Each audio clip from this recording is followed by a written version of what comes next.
Hi, I'm Dan P with Infinite Lives, and I'm here with Alejandro, and we're looking at From Light. Yes, that is correct.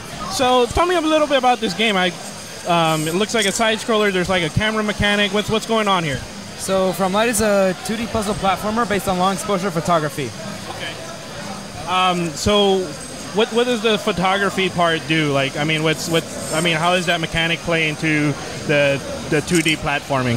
Okay, so the way it works is there's some stars in the sky, and you open the lens, and as you move, the stars will draw they will mimic your path because the camera is locked on you. And as soon as you let go of the trigger, the lines that you drew get solidified in a sense, and they become platforms. So you're supposed to use that mechanic to be able to solve puzzles and reach the ending. Kind of like you're overexposing something, and you're kind of using that as like platforms to kind of solve the puzzles and things. Exactly. So where did you come up with the idea for this game? Are you like an amateur photographer? Is that like kind of your interest or something, or are you just you were looking for something unique and then you kind of found it with the camera mechanic? So this was a student game, and my partner and I made this for a class, and we got into class, and for that class we have to make a game over a course of a semester in pairs. So we started talking about ideas because we wanted to work together, and we just shoot each other down back and forth and back and forth. Like he'd say, I have an idea, and I'm like, yeah, but there's this complication. I have an idea, and it's like, yeah, but there's this problem with it. So we had nothing. We go to the class one day, and the teacher goes up and tells us that he's going to show us some pictures, and maybe one of us will get inspired.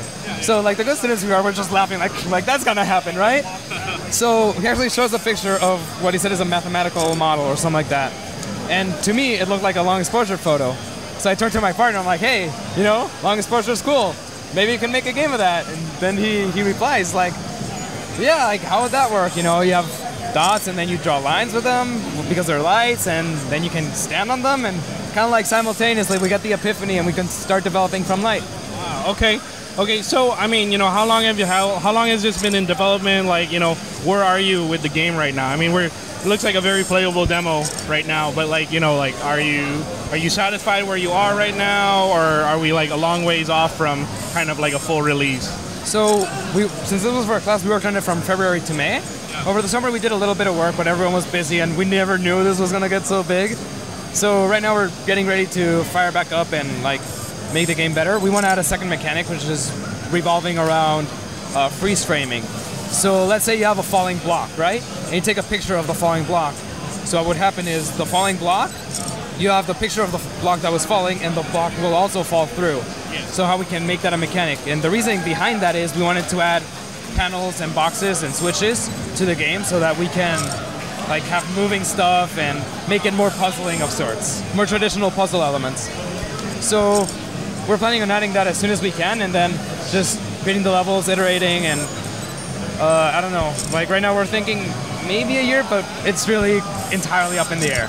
Awesome. Well, I mean, you got into PAX 10. Like how was that process, and were you kind of surprised, or I mean, what was the how do you feel about that? It was mind-boggling, right? Like, so in May when we finished it, we loved our game for class. We're like, dude, this is awesome. Let's see if we can do more with it, right? Yeah. So my partner came to PAX last year, and he saw the PAX 10, and there was a student game here. I forget the name of it, sadly. Yeah. It was kind of like based on the Donkey Kong barrels. Yes. Yeah, I played that last year. So my partner saw that, and he's like, hey, check, like this kid made it last year. Maybe we can make it. If they can, our game is fun, and it was kind of an awkward discussion. Like, are we good enough? I don't think we are. It's a pretty short game. It's kind of, the art's not very finished. So we're like, you know what? Screw it. When it comes to worst, we're gonna get some feedback by PAX people, and they know what they're talking about. Okay. So we applied, and then mid-June we get an email. It's like, From Light in the PAX 10. We're like, what? We got in? What is happening? So it's just kind of from there we just like started firing back up on all cylinders and getting more work done. So is this your first time at PAX? Not even just like exhibiting a game, but like, is this your first time attending PAX here in Seattle? Is this your first time here? Yeah, this is my first time at PAX. My first time in Seattle as well. So I mean, how has the response been? You got a game that's kind of got a unique mechanic and everything like that. You're into PAX 10. There's people coming around. Like, I mean, when people play the game, like, are they Are they getting it right away? Like, you know, I mean, how are people responding to the game? The response has been pretty good. Like, we're surprised to see that we have a crowd most of the time, because we don't. Again, maybe we're our harshest critic, but we're not very happy with our art. So we just see people come in, and they just start looking. And like, it's a single-player game, so there's only one playing. But in the background, you just slowly see as they all come into the realization of what the mechanic is about, and just their expression of surprise of, whoa, and then like I can hear in the background, like they're obviously not directing it to me. Some guy in the background is like, oh my god, this is so cool. I'm just staring there like, you know, like I'm just so happy inside. It's like, yes, thank you. Yeah, I mean, you know, technically you're sharing the same floor with like the big publisher. You know, yeah, Darkest Dungeon is right over there. But even just like the bigger developers like EA, Ubisoft, they're all on the same floor, and you're here with them and things like that. So I mean, you know, it's really awesome that, you know, it's a student project that you guys have kind of developed and kind of polished and everything like that, and people are liking the game. You got into PAX 10, so that's pretty cool. So kind of like, what's next, right? I mean, have you even been thinking about like, okay, so we got this.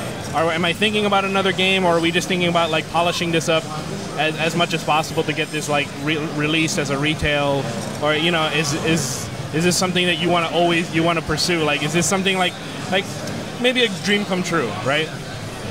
So yeah, we want to at least for now, the plan is continue developing this and see what comes next. Like, we're still in school. I'm a junior, so I got 2 more years to go. My partner's a junior, and most of our artists are sophomores, so they got 3 more years to go.